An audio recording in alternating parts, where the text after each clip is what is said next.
ባለፉት 9 ወራት በሁለትዮሽም ሆነ ባለብዙ ወገን የኢትዮጵያ ዲፕሎማሲ ግንኙነቶች የተለያዩ ስኬቶች ተገኝተዋል።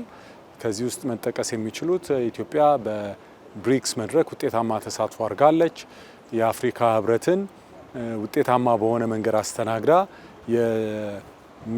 የህብረቱ የሰላምና የደህንነት ምክር ቤት አባል ሆና ተመርጣለች።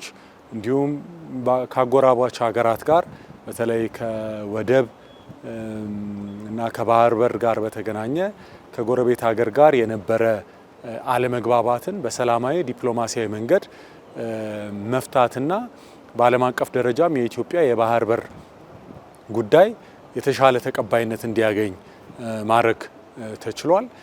በኢትዮጵያ ውስጥ ተግባራዊ እየተደረጉ ያሉ የኢኮኖሚ ሪፎርሞች እና ሌሎችም እንቅስቃሴዎች የኢትዮጵያን አቅም ተጽዕኖ ይበልጥ እያጎሉ ለትብብር የምትፈለግ ሀገር ሆና ኢትዮጵያ እንድትታይ ይበልጥ እያገዙ ይገኛሉ። እንግዲህ የአንድ ሀገር ዲፕሎማሲያዊ ስኬት ከሚመሰረትባቸው ነገሮች አንዱ የሀገሪቷ የኢኮኖሚ አቅም እና የውስጥ አቅም እና ጥንካሬ ናቸው።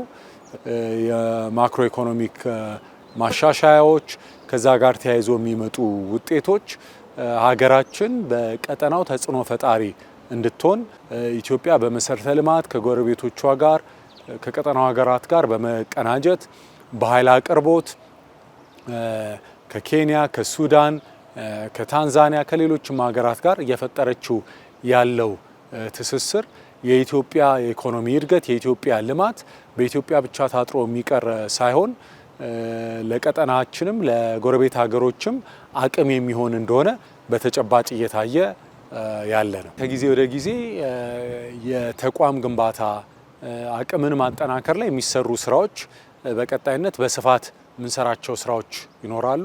ያ እንዳለ ሆኖ ባለን አቅም ብሔራዊ ጥቅምን አገራዊ ጥቅምን ማዕከል ያደረገ ያንን በተመለከተ የጠራ የነጠረ የተለዩ የሀገርን ጥቅሞች ለይቶ ያንን ተግባራዊ ለማድረግ እውን ለማድረግ የሚንቀሳቀስ ዲፕሎማሲያዊ አካሄድ በመከተል የተሻለ ውጤታማ ሆነናል ብለን እናስባለን።